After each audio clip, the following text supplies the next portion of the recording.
Bonjour Arnaud, Bonjour.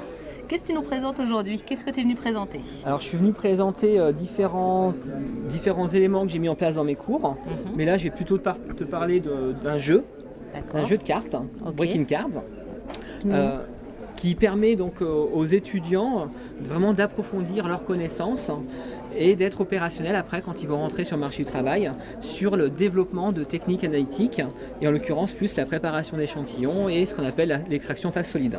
Ok, du coup comment ça fonctionne ton jeu? En quoi il consiste? Alors le jeu il fonctionne de la façon suivante. Donc on va avoir des missions, donc comme vous avez ici. Donc l'étudiant va choisir une mission. Donc par exemple ici une mission qui serait afin de doser les pesticides organochlorés dans les légumes. On va prendre des carottes, on va les broyer, les tamiser, on va les extraire avec 100 ml d'une solution dichlorométhane et on va devoir derrière repurifier ces échantillons.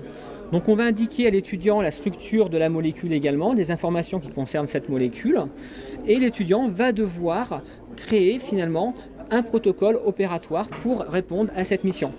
Donc au niveau de la mission, on va avoir au niveau de la carte, alors je ne sais pas si ça se voit bien, mais on va avoir ici finalement, on va retrouver le nombre de cartes. Par exemple ici on aura une solution en 8 cartes, 4 cartes rouges, une carte verte, une carte bleue. On va avoir des cartes où l'étudiant va devoir choisir différentes cartes sur les différentes cartouches SPE par exemple. Donc ici vous avez une carte par exemple d'un support polymérique.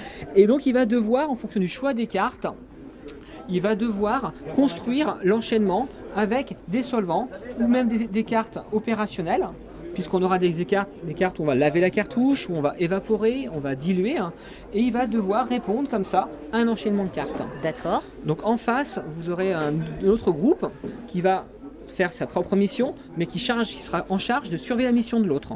Et vous aurez donc des réponses comme ça, qui vont à l'intérieur des cartes mission, où on va avoir les combinaisons sur l'enchaînement des cartes.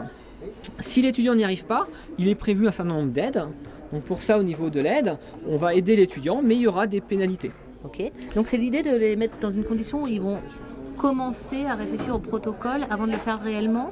Tout à fait. L'idée, c'est qu'ils commencent vraiment à se familiariser à différentes choses quand ils vont travailler plus tard. On va leur soumettre, on viendra avec une problématique. Donc l'idée, c'est qu'ils réfléchissent à comment mettre en œuvre en laboratoire cette problématique. D'accord, ok. Alors bien sûr, ce qui va se passer, c'est que souvent, il n'y a pas des solutions uniques. Donc on va aussi montrer aux étudiants qu'il existe plusieurs réponses. Vous avez un cas ici où il y a plusieurs solutions avec des solutions qui peuvent être plus ou moins élégantes. Par exemple, ça peut être un extrait qui ne soit pas propre.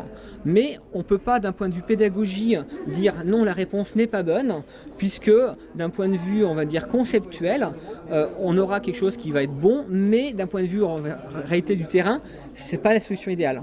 Donc on a mis en place comme ça des systèmes de points, avec ça marche bien, j'ai un bon rendement, ça marche moins bien, extrait et sale.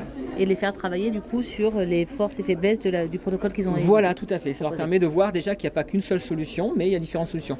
La notion de coût peut être abordée aussi d'une façon indirecte. Bon, là, on n'a pas mis une question de coût, mais il y a des points sur les cartes. Et normalement, au niveau des points, ça pourrait correspondre à une notion de coût aussi. Ok. Ce qu'on va voir aussi finalement, c'est que l'étudiant peut se poser la question, mais j'ai plusieurs combinaisons, pourquoi ma solution, qui n'est pas forcément la meilleure, pourquoi ce résultat-là?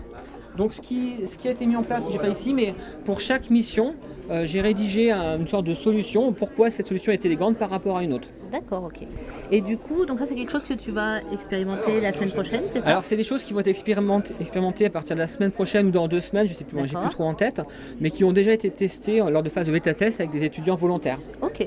Et quels ont été les retours des étudiants du coup? Alors les retours ont été plutôt très positifs. Après il y a des choses qui ne marchaient pas dans le mécanisme du jeu où il n'y avait qu'un seul groupe qui réfléchissait par rapport à l'autre. Donc les étudiants voyaient tout de suite en les filmant qu'il y avait des situations d'ennui. Okay. Donc là après c'est même eux qui m'ont demandé aussi de faire les 2 missions en même temps. Ils l'ont fait spontanément.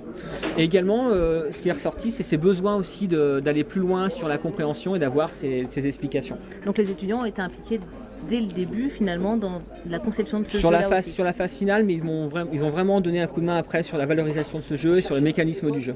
D'accord, ok. Très bien. D'où est venue cette idée? Pardon, Alors d'où m'est venue cette idée? Finalement, c'est une idée qui m'est venue progressivement, puisque au départ, je faisais des travaux dirigés avec des TD un peu théoriques, où il y avait beaucoup de calculs. Après, je me suis dit, bon, c'est un petit peu lassant les calculs, essayons de replacer un peu l'étudiant dans un contexte professionnel. Donc je suis parti de modes opératoires, donc de la littérature ou de vrais modes opératoires qui sont utilisés dans l'industrie.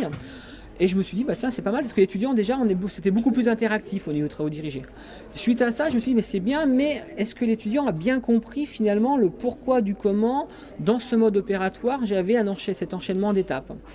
Donc j'ai commencé par reprendre les modes opératoires et les découper. Et donc là, j'ai commencé à faire les TD où il fallait que l'étudiant remette dans l'ordre les différentes étapes. D'accord, donc tu t'es intéressé au processus. Tout à fait. Et suite à ça, je me suis dit, en effet, là, je ne peux pas t'aider à couvrir tous les cas de figure. Et essayons de mettre en place quelque chose qui permettra de couvrir tout un tas de situations. Et l'idée m'est venue directement de là, de partir sur un jeu de cartes. Et donc, grâce au service ICAP, il y a eu un travail de réflexion qui a été fait sur le mécanisme du jeu, sur aussi l'infographie, puisque quand on regarde, on a quand même des cartes qui ont une allure quand même assez professionnelle. Donc voilà. Et du coup, ton jeu, il s'appelle comment? Alors, il s'appelle Breaking Cards. D'accord, voilà. ok. Avec Breaking BR pour le brome et CA Cards pour le calcium du tableau périodique. Très bien, je te remercie Arnaud. On se voit l'année prochaine pour que tu nous en parles quand tu l'auras expérimenté avec les étudiants. D'accord, pas de souci, merci. Merci.